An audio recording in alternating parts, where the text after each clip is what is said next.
આગળ જતા ભગવાન હવે કૌગંડ અવસ્થામાં આવ્યા છે, મતલબ કે ભગવાન હવે 5 વર્ષ વિતાવી ચૂક્યા છે. આ ભગવાને 5 વર્ષના બધી લીલા કરતા હતા, હવે 6 થી 10 વર્ષની લીલા છે. બાલ્ય અવસ્થા કોને કહેવાય? 1 થી 5 નો હોય ને એને બાલ્ય અવસ્થા કહેવાય, અને 6 થી 10 ને કૌગંડ અવસ્થા કહેવાય છે. બાળક નાનો હોય પછી મોટો થાય એને કૌગંડ અવસ્થા કહેવાય છે. પછી ભગવાને ગાયોને ચારે છે, ગાયોને ચારવા જાય છે, અને પછી કોઈ ગોવાળે ભગવાનને એક લીલા વાંસમાંથી એક વાંસ તોડી અને એમાં મહેનત કરી એને ગરમ કરી એમાં કાણા પાડી સુંદર બંસરી બનાવી છે, અને ભગવાન કૃષ્ણને કોઈ ગોવાળે બંસરી વગાડતા શીખવાડ્યું છે. લીલા લીલા વાંસમાંથી ભગવાને આજે બંસરી વગાડી છે. બંસરી વગાડતા ઠાકોરજી શીખ્યા છે. મોટા થયા એટલે ભગવાન બંસરી વગાડે છે. આગળ જતા ગાયો ચરતી ચરતી ભગવાન તાલવનમાં જાય છે. વૃંદાવનની બાજુમાં એક તાલવન હોય છે, ત્યાં જાય છે. ત્યાં ગાય ભગવાન ધેનુકાસુર નામનો રાક્ષસ હતો.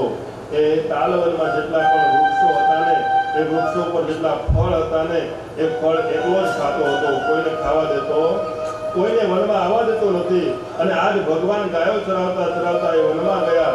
ધેનુકાસુર પગ પછાડતો પછાડતો દોડતો દોડતો ભગવાન જ્યારે મારવા આવ્યો, ભગવાને લીલા કરી છે, પણ એ ધેનુકાસુરને બલભદ્ર ભૈયાએ પગ પકડી પછાડીને એનો નાશ કર્યો છે, એનો સંહાર કર્યો છે. અને ભગવાન એમ કહેવા માંગે ધેનુકાસુરને મારી કે આ વૃક્ષો ઉપર જે ફળ છે ને એ ફળ ઉપર બધાનો અધિકાર છે. કોઈ એક વૃક્ષોને ઉપર આવો રાક્ષસ જે બીજાને ફળ ના ખાવા દે, ભગવાન કહે કે આ પૃથ્વી ઉપર જે વૃક્ષો છે ને એનો ફળનો અધિકાર બધાને છે. ભગવાને ધેનુકાસુર મારી અને ફળને મુક્ત બનાવ્યા છે, ઝાડોને મુક્ત બનાવ્યા છે. પછી ભગવાને ફળને મુક્ત કરાવ્યા, હવે ભગવાન જળને મુક્ત કરાવશે. જળ મુક્ત એટલે યમુનાજીના ધરામાં કાલીય નાગ રહેતો હોય છે. કાલીય નાગ એ ધરામાં આવ્યો અને પછી ખબર પડી કે આ ધરામાં હવે મને કોઈ હેરાન કરશે નહીં, એટલે પોતાની નાગણીઓ સાથે ત્યાં રહે છે.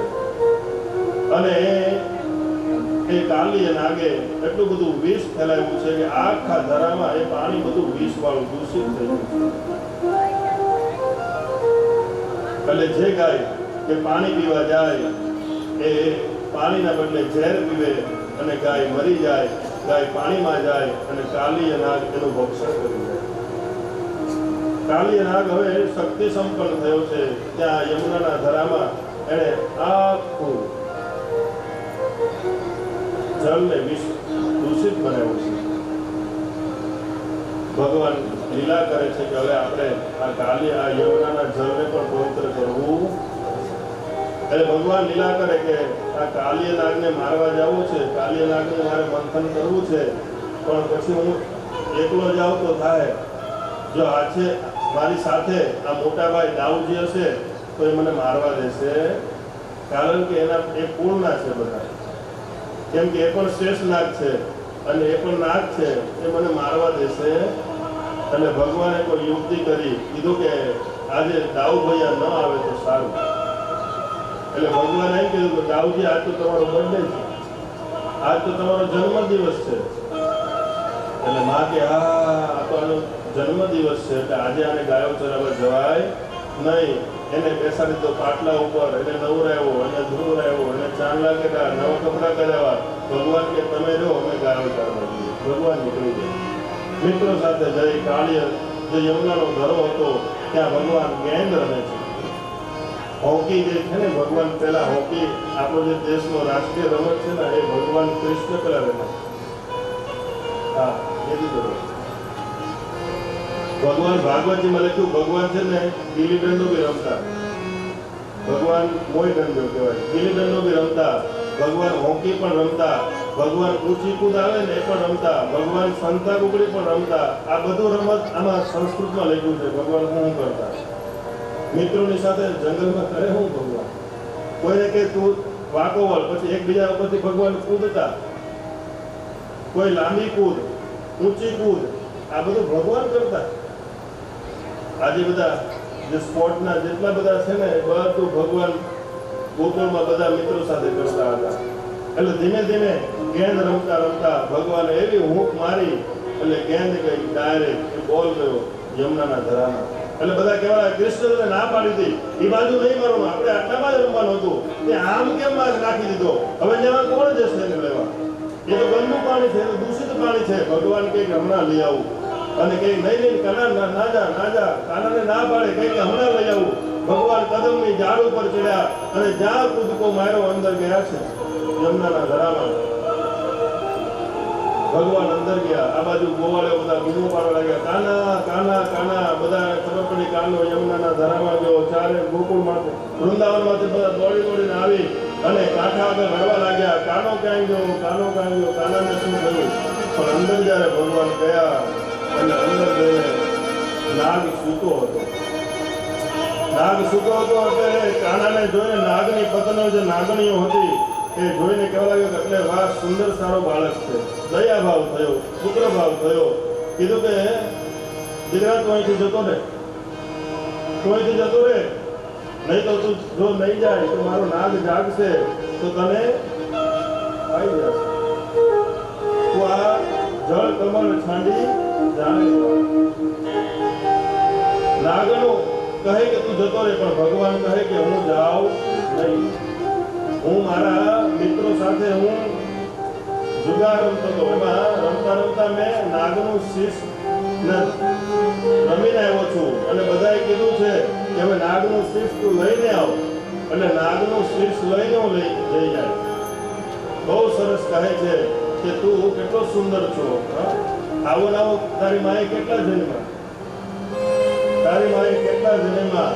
તારે કૃષ્ણ કહે કે મારી માએ 2 જન્મમાં, એમાં હું નંબર અદભુત ભગવાન રહે. હે જળ કમળ સાનિયા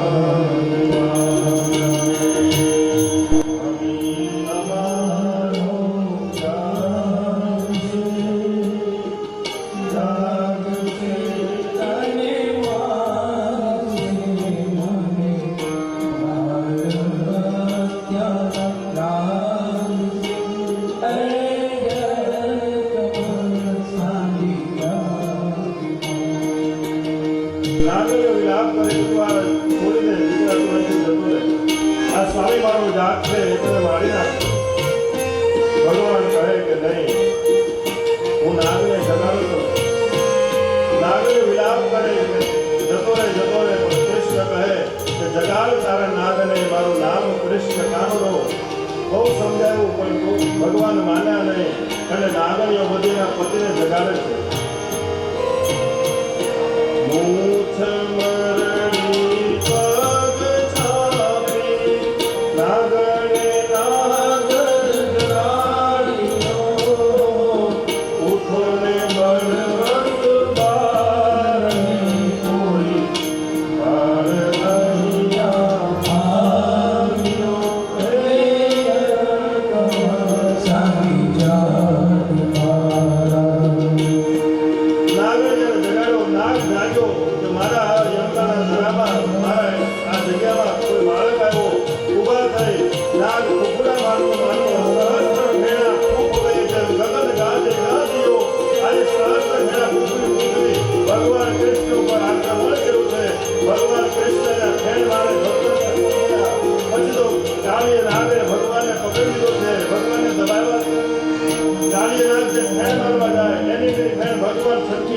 મરણી ભગવાનની ખેણ મારવા જાય પણ ભગવાન એને મારે. ભગવાન મુસ્તિકના પ્રહાર મારે.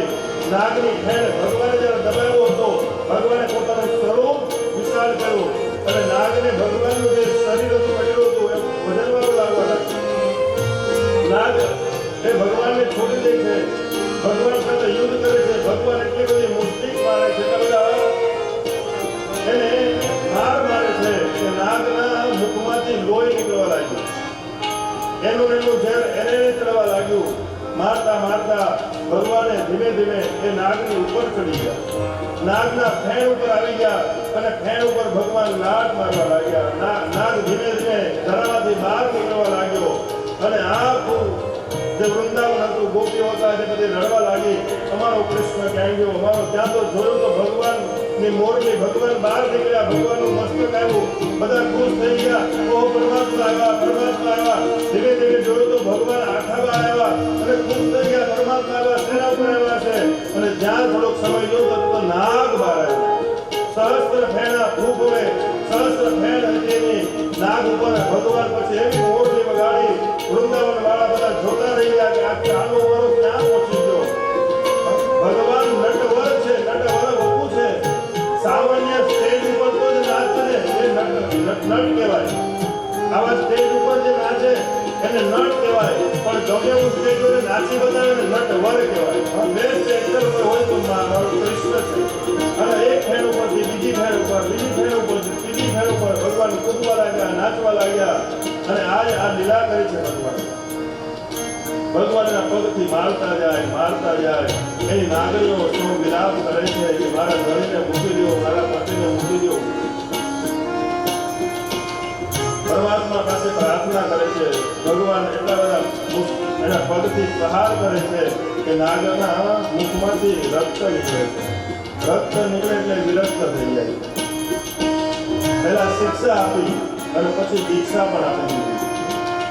નાગને કીધું કે તમે જવા દો છો, અહીંથી તું જતો રહે. ત્યારે નાગે કીધું કે હું અહીંથી જતો રહીશ તો મને તમારું વાહન જે ગરુડ જે છે ને એ મને ખાઈ જશે. ગરુડ બધા નાગને ખાઈ જાય, પણ મને ખબર છે કે એમના ઘરમાં ગરુડ ના આવી શકે એટલે સુકાઈને બેઠો હતો. ત્યારે ભગવાને કીધું કે હવે તો અહીંથી જતો રહે, ફીજી જતો રહે. ફીજી એક બીજો દેશ છે ફીજી, ત્યાં મોકલી દો નાગને કે તું એ નાગલોકમાં જતો રહે. ત્યાં કેટલા બધા નાગ છે. આ પૃથ્વી ઉપર એક એવા પણ દેશ છે કે જ્યાં સ્નેક હોય, આખા નાગ જ ભરેલા હોય. ભગવાન તો ત્યાં જતો રહે, ત્યાં તને કોઈ હેરાન નહીં કરે. હજી પણ ફીજી નામનો જે દેશ છે ત્યાં કાલીય નાગનું મંદિર છે અને નાગ ધીમે ધીમે મોટો થઈ રહ્યો છે. અમેરિકા બાજુ આ દેશ. ભગવાને કીધું ત્યાં જતો રહે, ભારતમાં રહેવાનું નહીં. કાલીય નાગ અમુક એવા હોય કે જે કાંઈ ભારતમાં બધું રહે પણ બધા ભારત વિરોધી કામ કરે. કીધું કે તારા માટે બીજો દેશ છે, ત્યાં નીકળી જતું અને રહેવું ભારતમાં અને ઝેર પણ ભારતમાં જ હોવું. તું નીકળી જા, તારા માટે બીજો દેશ છે ત્યાં જતો રહે. એને બહાર કાઢી નાખ્યો. કીધું કે હું 12 દેશ તો ગરુડથી મને ખાઈ જશે. ત્યારે કીધું કે નહીં, મેં તારા મસ્તક ઉપર જે પગ પ્રહાર કર્યો છે ને તો તારા મસ્તક ઉપર મારું તિલક છપાઈ ગયું છે. ભગવાનના મસ્તકમાં ભગવાનનો ચાંદલો હોય, આકાર હતો ભગવાનના મસ્તકમાં, એને છપાઈ ગયું કે આ તારા મસ્તકમાં જે યુ આકારનું જે તિલક છે ને, વૈષ્ણવ તિલક છે ને, હવે તને ગરુડજી મારશે. પહેલા શિક્ષા કરી, પછી દીક્ષા આપી દીધી કે જે હવે તારું કંઈ થશે. એટલે ભગવાને ફળને પવિત્ર કર્યા અને જળને પવિત્ર કર્યા. અને ભગવાને ફળને પણ પવિત્ર કરવાનું શું કે આ સ્થળ ઉપર જરાસન કેટલાય બધા રાક્ષસો એવા છે કે આ પૃથ્વીને પોતાની કરીને બેઠા છે. ભગવાને અદભુત લીલા કરી છે. આ જે કાલીય નાગની લીલા છે ને એ જળને પવિત્ર કરવા માટે. નદી હંમેશા પવિત્ર હોવી જોઈએ, જંગલ હંમેશા પવિત્ર હોવું જોઈએ. ભગવાને જંગલની રક્ષા કરી છે, ભગવાને ઝાડવાની રક્ષા કરી છે, ભગવાને ફળની રક્ષા કરી છે, ભગવાને નદીની રક્ષા કરી છે, ભગવાને પર્વતની રક્ષા કરી છે. ભગવાન સંદેશ આપે છે ભાગવતમાં કે આમાં કોઈ દિવસ દૂષિતતા ન આવી જોઈએ. આજે જુઓ તો નદી પણ અપવિત્ર છે, આજે ફળ એ પણ અપવિત્ર છે, આજે ખેતર પણ અપવિત્ર છે, આજે પહાડો પણ તોડાઈ રહ્યા છે, પહાડો પણ અપવિત્ર છે. નદીમાં તમે નદી પવિત્રતા તમે રોકો એટલે ભગવાનને ગમે નહીં. નદી હંમેશા પવિત્ર હોય છે. નદીમાં કેમિકલ જતો હોય તો એ ભગવાનને ન ગમે.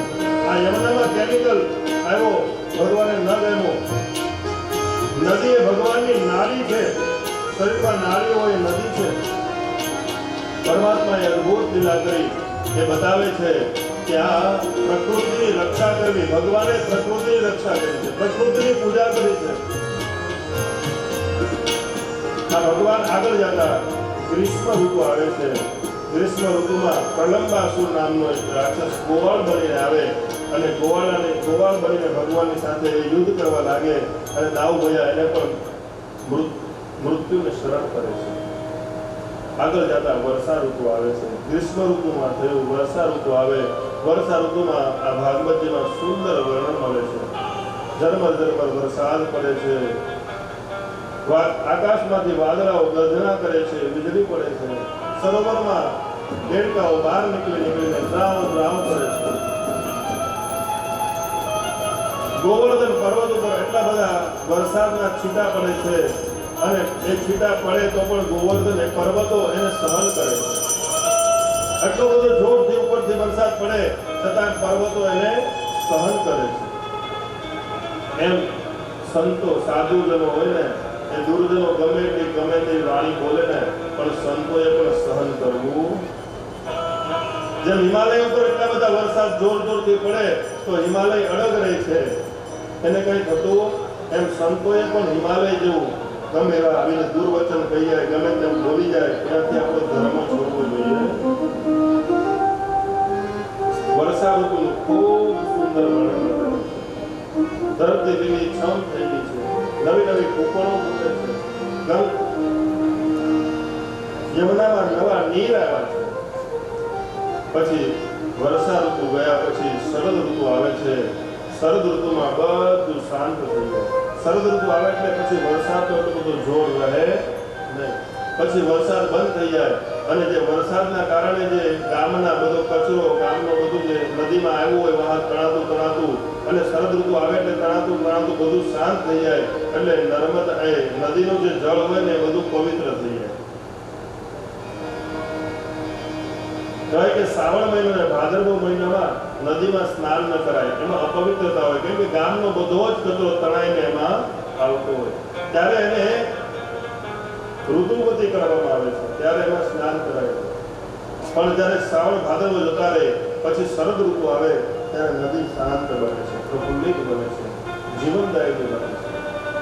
અને શરદ ઋતુમાં સરોવરમાં કમળ ખીલે છે, મંદ પવન વાય છે, ધરતી પણ લીલીછમ થઈ જાય છે. ભગવાન વૃંદાવનમાં જઈ અને વેણું વગાડે છે. ભગવાને આજ વેણું વગાડી છે, એવી વેણું વગાડી વેણુના સૂર સાંભળી અને ગાયો બધી ગાંડી છે. ભગવાનની જ્યાં વેણું વાગે એટલે ગાયો બધી ચરતી ભગવાનની પાસે આવી જાય. અને અહીંયા વેણું વગાડે એટલે ભાગવતજીમાં વેણું ગીત છે.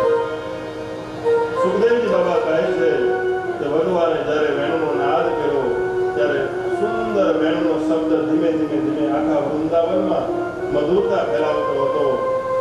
ગાયો જે ઘાસ ખાતી હતી, ગાયો ઘાસ ખાતી અડધું ઘાસ મુખમાં રહી ગયું, અડધું એમનેમ રહી ગયું. ગાયના મુખ બંધ થઈ ગયા, કાન ઊંચા થઈ ગયા. કાન ઊંચા કરીને ગાય એ સૂરને સાંભળે છે. યમુના નદીમાં માછલાઓ જતા એ પણ શાંત થઈ ગયા, કાચબાઓ હતા એ પણ શાંત થઈ ગયા. યમુના નદી વહેતી પણ શાંત થઈ ગઈ. ઝાડ ઉપર જે પંખી કલવલ કરતા હોય એ પંખી પણ શાંત થઈ ગયા છે, એના બચ્ચા પણ શાંત થઈ ગયા છે. આજે ભગવાને મોરલી વગાડી છે. ભગવાનની મોરલી જે બાંસુરી વાગી છે અને ગોવાળીઓ બધા ભગવાનના ચરણમાં બેસી ગયા. ભગવાને પોતાનો પગ આમ ટેડો કરી ત્રિભંગી થયા છે અને કદમના ઝાડ આગળ ટેકો આપી અને જ્યારે ભગવાને સુંદર બાંસુરી વગાડી અને બાંસુરીનો સૂર તે ગોપીઓએ સાંભળ્યો અને ગોપીઓ વિચાર કરે આ બાંસુરીના કેટલા પુણ્ય છે, આ બાંસુરીના કેટલા પુણ્ય છે કે ભગવાન કૃષ્ણની પાસે રાખ્યું. અને બાંસુરી કેટલી ભાગ્યશાળી તો ભગવાનના કમળ આગળ જ રહે અને ભગવાનને આનંદ આવે તો બાંસુરી લઈ અને પોતાના હોઠ આગળ લગાડે.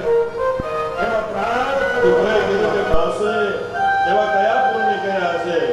ત્યારે બાંસુરીના જવાબમાં આપ્યું કે બાંસુરી છે ને એ જ્યારે નાની હતી ને ત્યારે કોઈને કાપી ગયું, વાંસનું કોઈ કાપી ગયું, એનો માપ લઈને એમાં ગરમ લોખંડ એમાં કાણા પાડવામાં આવ્યા છે, એનામાં છિદ્રો પાડવામાં આવ્યા સહન કર્યું છે અને જે સહન કરે ને એ ભગવાનને પ્રિય બને છે અને પછી એ ભગવાનના સુધી પહોંચી છે. ત્યારે બાંસુરી કહે કે નહીં, એ તો બધું સહન કર્યું. તો કહે કે અમે પણ બાંસુરી છીએ, અમારામાં પણ છિદ્રો છે, અમારામાં પણ છિદ્રો છે.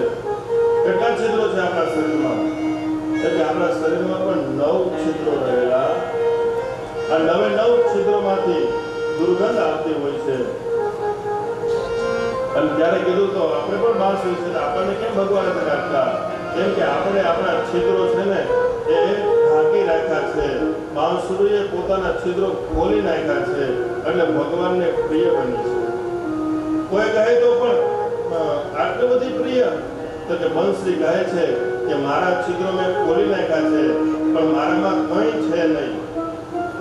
હું જે આ સુર બોલે છે ને એ પણ મારા નથી, એ તો ભગવાન પોતે આમાં પૂરે છે એટલે હું આવું છું. કોઈ કર્મ જ નથી મારું. એટલે ભગવાનને વાલી લાગી છે. ભગવાન એને બાંસુરી વગાડે છે, મધુર બાંસુરી વાગે છે. આખું વૃંદાવનમાં આહલાદિત થયો છે. ભગવાને શરદ ઋતુમાં જે બાંસુરી વગાડી હતી, આગળ જતા હેમંત ઋતુ આવે. હેમંત ઋતુમાં નંદ ગોપ કુમારિકા એટલે કે ગામની બધી કુમારિકાઓ એ કાત્યાયની દેવીનું વ્રત કરતા હોય. ગામની જે દીકરીઓ હોય ને એ હેમંત ઋતુમાં ભેગી થાય, નદીમાં નાવા જાય, સરોવરમાં નાવા જાય, પછી નદી કિનારે ભગવાનની મૂર્તિ બનાવે, પાર્થિવ મૂર્તિ બનાવે, એની પૂજા કરે, એકબીજાની પૂજા કરે, એમ બધા વ્રત કરે. ગામડામાં પહેલા જૂના બધા આવી રીતે નદીમાં વ્રત કરવા જતા હતા. પણ જ્યારે ગોપીઓ વ્રત કરવા ગઈ ત્યારે વ્રત તો બધું કર્યું, ઉપવાસ તો બધો કર્યો, પણ આગળ જતા એ ગોપીઓ જ્યારે સ્નાન કરવામાં આવ્યું, ત્યારે સ્નાન કરવા જ્યારે ગઈ ને ત્યારે એ નિર્વસ્ત્ર થઈને નદીમાં સ્નાન કરવા ગઈ છે. અને નિર્વસ્ત્ર સ્નાન કરવા ગઈ એટલે ભગવાને કીધું કે આ વ્રતમાં ભંગ થયો છે. વ્રત કરતા હોય ત્યારે માણસે નિર્વસ્ત્ર સ્નાન કરાય. વ્રત કરતા હોય ને ઘણા બધા નિયમ છે કે વ્રત કરતા હોય તો ખાતા ખાતા ચલાય નહીં અને ખાઈને પાણી પીને જ ચાલવું જોઈએ. ખાતા વ્રત કરતા બહુ મોટા ખાટલા ઉપર સુવાય નહીં. વ્રત કરતા હોય એટલે ઘણા બધા નિયમ બતાવ્યા છે. પણ આજે કુમારિકાઓ એ સ્નાન કરતી હતી એટલે ભગવાને કીધું કે આ કુમારિકાઓએ વસ્ત્રનું અપમાન કર્યું છે. બધી દીકરીઓ ભેગી થઈને વસ્ત્ર કાઢી નાખ્યા. એટલે ભગવાન કહે કે વસ્ત્રનું અપમાન એ ચાલે? બધી કુમારિકાઓએ વસ્ત્ર નીચે મૂકી દીધા હતા. ભગવાને એ વસ્ત્રને ઉપર લઈ લીધા, ઊંચા લઈ લીધા અને ઝાડવા ઉપર મૂકી દીધા. ભગવાન કહેવા માંગે છે કે તમારે વસ્ત્રનું ધ્યાન રાખવું જોઈએ. અહીંયા આપણે ગોવર્ધન પૂજા થઈ જાય થોડી વારમાં એટલે આપણે બધાએ અહીંયા બધાએ પ્રસાદ લઈને જવાનું છે. જે પણ આમંત્રિત મહેમાનો છે અહીંયા બેસજો. થોડી જ વારમાં આપણે ગોવર્ધન પૂજા કથા સાંભળી અને પ્રસાદ લઈને, મહાપ્રસાદ લઈને બધાએ જવાનું છે. આ કુમારિકાઓ જે છે એ આવી રીતે સ્નાન કરતી હતી. ભગવાને ત્યાંથી વસ્ત્ર લઈ લીધા, વસ્ત્ર ઊંચા મૂકી દીધા અને સમજણ આપી કે તમારે હવે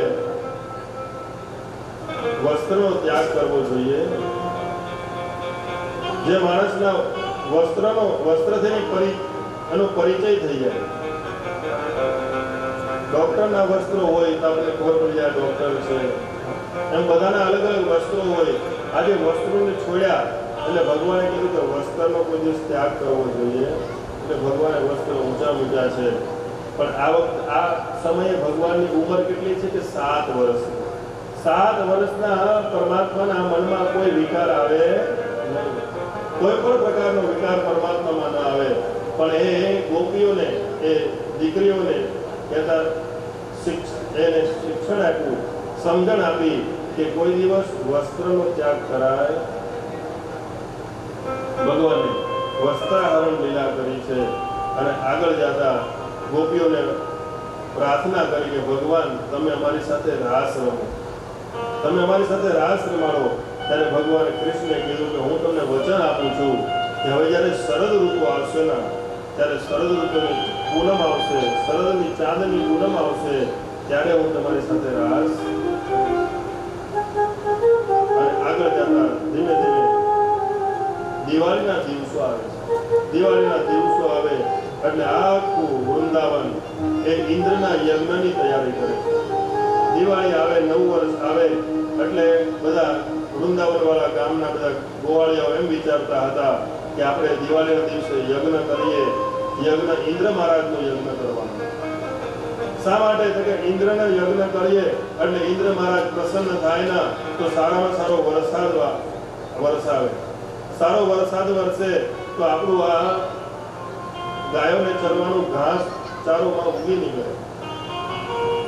પણ આ જયારે તૈયારી થતી હતી ત્યારે ભગવાન કહેવા લાગ્યા કે આ શું કરો છો તમે? તો કે આ અમે ઇન્દ્રનો યજ્ઞ કરીએ છીએ. એટલે ભગવાન એના મિત્રોને ભેગા કર્યા. એમાં ઇન્દ્રનો યજ્ઞ થોડો કરવાનો હોય? વરસાદ ત્યાં ઇન્દ્ર થોડો આપે છે? ઇન્દ્ર ના આપી શકે યજ્ઞ. આ વરસાદ ઇન્દ્ર ન કરાવી શકે. યજ્ઞની કઈ જરૂર નથી. ભગવાન કૃષ્ણ આમાં કઈક અલગ બોલે છે કે યજ્ઞ કરવાની જરૂર નથી. અને ભગવાન મિત્રોને કહે, મિત્રો કહે તો તું કરા. ઉપનંદને કહે, ઉપનંદ કહે નંદને કહે, આખા નંદન સમાજને, આખા બધા વડીલોને ભગવાન કહે છે, ઉપદેશ આપે છે. કર્મણા જાયતે જંતુ કર્મને વિલીયતે. આપણા સારા કર્મો હોય ને તો જ આપણને સારું ફળ મળે. આ યજ્ઞ કરવાથી કઈ ફળ ન મળે એવો ભગવાન ઉપદેશ આપવા લાગ્યા. એવો ઉપદેશ આપ્યો કે બધા માની ગયા કે નહીં નહીં કાના તારી વાત તો હતી. તો આપણે શું કરવાનું? તો કે આપણે છે ને આ ગોવર્ધન જે છે ને એની પૂજા કરવાની. જ્યાં ગોવર્ધનની પૂજા કરાવી એટલે ગોવર્ધનની પૂજા થઈ. પણ ઇન્દ્રને આ વખતે આહુતિ ન મળી. સ્વાહા સ્વાહા આહુતિ ન મળી.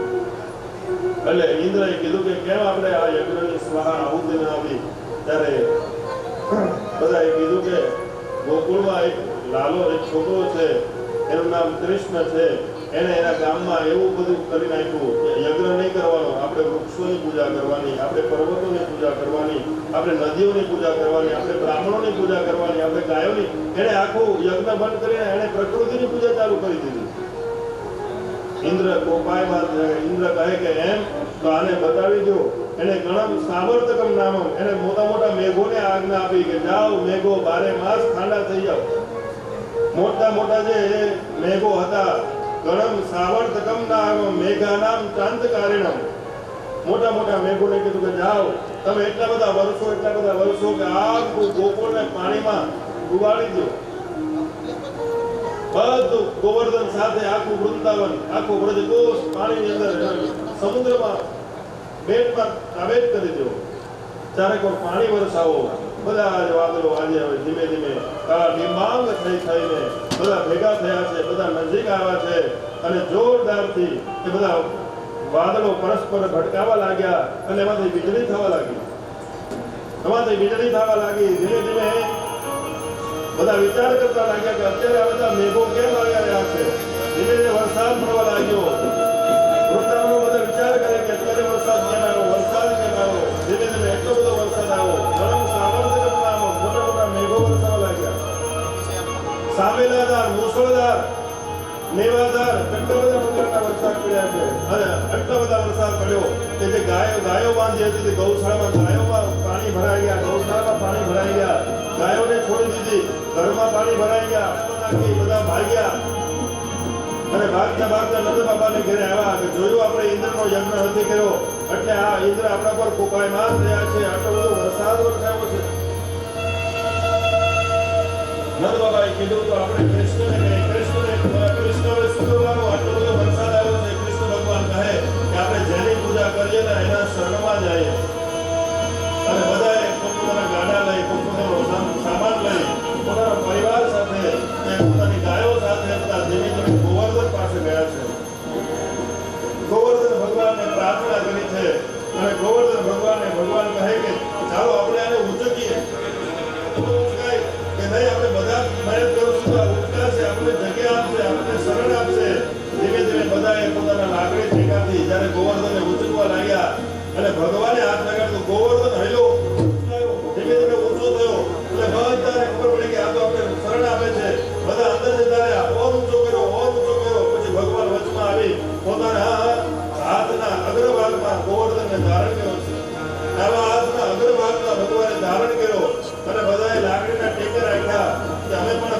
ધારણ કરીએ છીએ.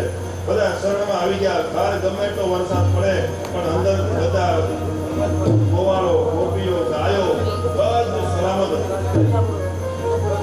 પણ પછી બધા લાકડીના ટેકે ઊભા હતા એટલે એ લોકોને અભિમાન થયું કે આ ગોવર્ધન પર્વત અમે ધારણ કર્યો. અભિમાન થયું કે ભગવાને જરા ગોવર્ધન નીચો કર્યો, લાકડી તૂટી. બધા કહે કૃષ્ણ બચાવો, હવે તો રોટલા થઈ જતો. બહાર હશે તો કંઈક બચી જશે પણ અહીંયા તો હવે મરી જાઉં. કૃષ્ણ બચાવો. ભગવાને પાછો ગોવર્ધન ધારણ ઊંચો કરી લીધો. કીધું કે જે અભિમાન આવે ને એટલે ભગવાન એને અભિમાન તોડવા માટે કંઈક ની કંઈક લીલા. દુઃખ આવે, દર્દ આવે કે ભગવાનની કઠોર લીલા છે કે મારા આ ભક્ત ઉપર કોઈ અભિમાન ન આવે, કે ખોવાઈ ન જાય, કે કઈ આડોલો ન થાય એટલે ભગવાન દુઃખ આવે, દર્દ આવે અને પછી એના રસ્તે પાછો લઈ આવે ભગવાન. આ ત્યાં સુધી ભગવાનના રસ્તે નહીં આવે જ્યાં સુધી પણ દુઃખ નહીં આવે. ભગવાને ગોવર્ધન ધારણ કર્યો છે. બધા એમાં આવી ગયા છે. બધા જય ઘોષ કરવા લાગ્યા છે. બોલ ગોવર્ધન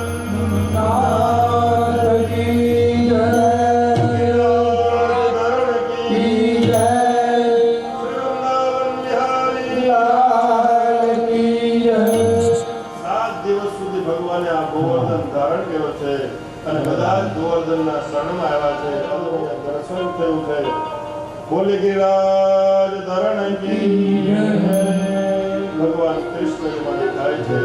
ગોવર્ધન લીલા થઈ છે. બધાને સલામત રાખ્યા છે ભગવાને.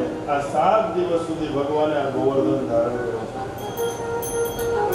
7 વર્ષના ભગવાન પોતે 7 દિવસ માટે ધારણ કર્યો. અને ગોવર્ધન છે ને 7 કોષનો હતો. 7 કોષનો ગોવર્ધન 7 દિવસ માટે આ 7 વર્ષના ભગવાને ધારણ કર્યો છે અને બધાને સલામત રાખ્યા છે. આજે પણ આ ગોવર્ધનના જે યજમાન છે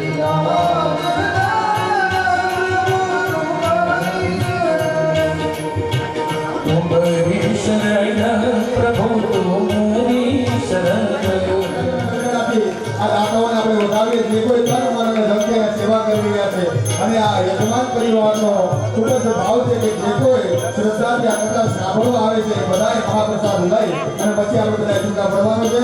આપણે બધાએ ભાગવતીની આરતી કરી અને પછી આપણે મહાપ્રસાદ લઈ છૂટા પડીશું.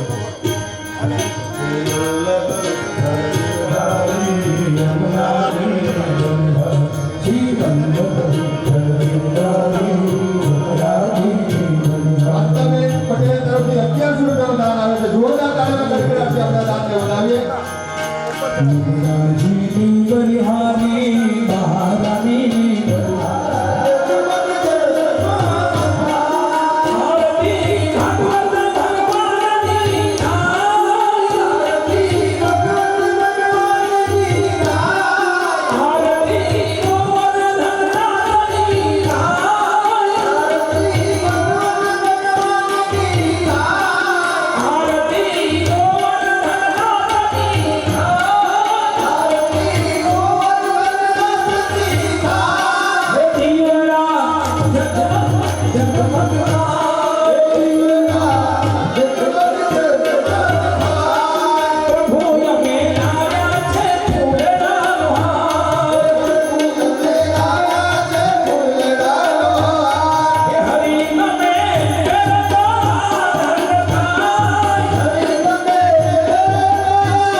देवताभिवन्दनं पुष्पैः देवताभिवन्दनं